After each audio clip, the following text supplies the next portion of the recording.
आदाब नाजरीन, मिली डाइजेस्ट में आपका इस्तकबाल है। इस वक्त मुल्क में सबसे ज़्यादा जो मुद्दा गरमाया हुआ है वो है बिल्किस बानो का, क्योंकि 20 साल पहले गुजरात में जो कुछ फसादात हुए थे उसमें से एक विक्टिम है बिल्किस बानो। तो इसी मसले पर बात करने के लिए हमारे साथ NWF की नेशनल प्रेसिडेंट लुबना सिराज हमारे साथ मौजूद हैं। मिली डाइजेस्ट में आपका इस्तकबाल है। गुजरात गवर्नमेंट ने रेप कन्विक्ट्स को रिहा करने का जो फैसला लिया है, इसको आप कैसे देखते हैं?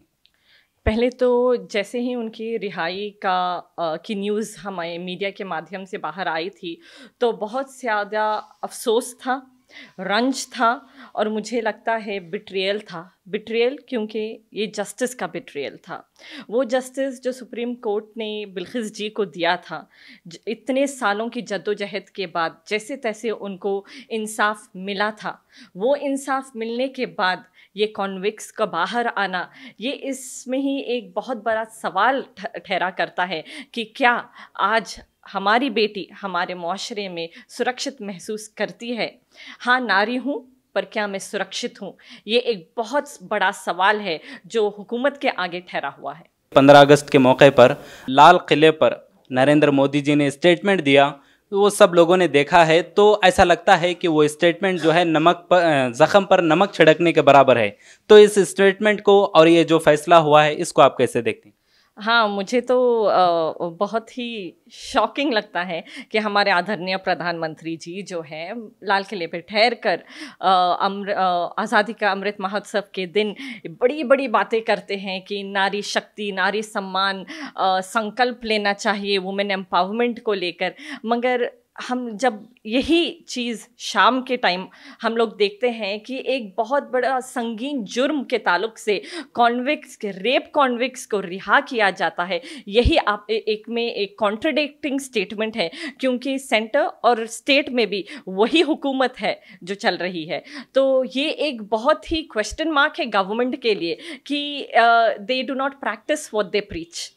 जो बातें कहते हैं उसको वो खुद पहले अपनाते नहीं हैं। और बेशक ये बस एक जुमलेबाजी पार्टी है जो जुमले तो बहुत अच्छी तरीके से करती है, मगर जब उसका इम्प्लीमेंटेशन आता है हम लोग उसे कहीं नहीं देखते। जैसे कि उनका बड़ा मशहूर नारा था, एक बेटी बचाओ, मगर मुझे लगता है कि पूरी आवाम जो है ये जुमले को समझ ही नहीं पाई थी। उन्होंने बोला था बेटी बचाओ, मगर हमें क्या पता था कि ये लिटरली कह रहे थे कि अपनी बेटियों को बचाओ, और हम लोग समझ रहे थे कि ये हमारी बेटियों की हिफाजत करेंगे। और 15 अगस्त को जो उन्होंने भाषण दिया था नारी शक्ति के, वुमेन एम्पावरमेंट के बारे में, अगर से if he wants to stand by his words, I think ये एक बहुत अच्छा उनके लिए मौका है to undo the damage that the state government has done.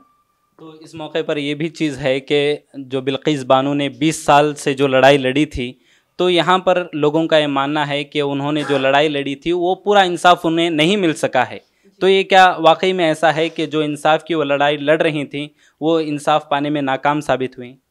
बेशक मुझे लगता है कि जब पहले ये केस गुजरात में चल रहा था, हम लोग देख सकते हैं कि किस तरीके से सुप्रीम कोर्ट ने इंटरवीन करके ये केस को महाराष्ट्र को ट्रांसफ़र किया गया था, और तभी हम लोगों को, बिल्किस जी को इंसाफ मिला था। जैसे तैसे इतने सालों की जद्दोजहद के बाद इंसाफ मिला, और 2019 में उनको 50 लाख मुआवजा भी दिया गया था और एक घर देने का वादा किया था, और गवर्नमेंट जॉब भी देने की बात थी। बहरहाल उनको जॉब नहीं मिली, घर भी नहीं मिला, मगर हाँ 50 लाख बेशक मिले, मगर क्या कंप्लीट जस्टिस हुआ है? जब अगर से हम लोग बिल्किस जी का स्टेटमेंट देखते हैं, उन्होंने क्लियर कहा है कि मुझे बहुत उम्मीद थी मेरे हायर कोर्ट्स की, और मुझे बेशक जस्टिस मिला, लेट ही सही मगर इंसाफ मिला। मगर ये जैसे आपने कहा कि ज़ख्म पर नमक लगने के बराबर है कि जस्टिस तो मिला, निवाला मुंह तक आया, फिर छीन लिया गया। और हाउ डू यू एक्सपेक्ट कि बिल्किस जी जो है अपनी ज़िंदगी फिर से नॉर्मल तरीके से गुजारे, जैसे तैसे अपनी ज़िंदगी अपने आप को समेट के वो एक दर्दनाक खौफनाक हादसे के बाद वो जी रही थी, अभी अभी जीना शुरू किया था। अगर से उनके हस्बैंड याकूब भाई के स्टेटमेंट्स आप देखते हैं तो वो क्लियर कह रहे हैं कि जैसे तैसे वो जीना शुरू ही कर रही थी, और फिर ये हम लोग देख सकते हैं कि कॉन्विक्ट्स जो है बाहर आ चुके हैं। हर रोज़ ये देखने के लिए कि हाँ मेरे आरोपी, मेरे रेपिस्ट जो है खुले आम आराम से घूम रहे हैं और मुझे एक खौफ के मंजर में अपनी ज़िंदगी हर रोज़ वो खौफनाक दिन को याद करके गुजारना है। तो ऐसे मौके पर जैसे कि जो जेल से वो लोग बाहर आए हैं, उनका जिस तरह से इस्तकबाल किया गया, लोग उन्हें मिठाई खिला रहे हैं, उनके पैर पड़ रहे हैं, एक मंज़र हमारे सामने है। और साथ ही बिल्किस बानो के फैमिली का मंज़र हमारे सामने है। वो तरह तरह की जिस तरह से दिन गुजर रहे हैं, उनके फैमिली के दिलों में जो है डर फिर से वो जाहिर आना शुरू हो गया है। तो सिविल सोसाइटी की क्या जिम्मेदारी बनती है कि उनके फैमिली को किस तरह से सपोर्ट करें? जी, पहले तो जो आपने बात की है कि किस तरीके से उन लोगों का वेलकम किया गया सेलिब्रिटीज़ की तरह, ठीक है, मैं कहना चाहती हूँ ये सेलिब्रिटी नहीं है, ये कल्प्रिट्स है और वो भी एक हीनियस क्राइम के। इन्होंने एक 5 महीने की हामिला औरत, एक प्रेग्नेंट औरत की इज्जत को लूटा है। सिर्फ उसकी नहीं, उसके साथ जितने भी ख़वातीन थे उनकी इज्जतों को तार तार किया। उनकी 3 साल की बेटी को उसके गोद से छीनकर पत्थर पर सर दे मारा। ऐसे हीनियस क्राइम के, और उसके साथ साथ उनके साथ फैमिली मेम्बर्स की भी जान ली। ऐसे हीनियस क्राइम को जब ये लोग बाहर आते हैं, इन लोगों को सम्मानित करना, मिठाई खिलाना, हार से नवाजना, how is this justified in a civil society?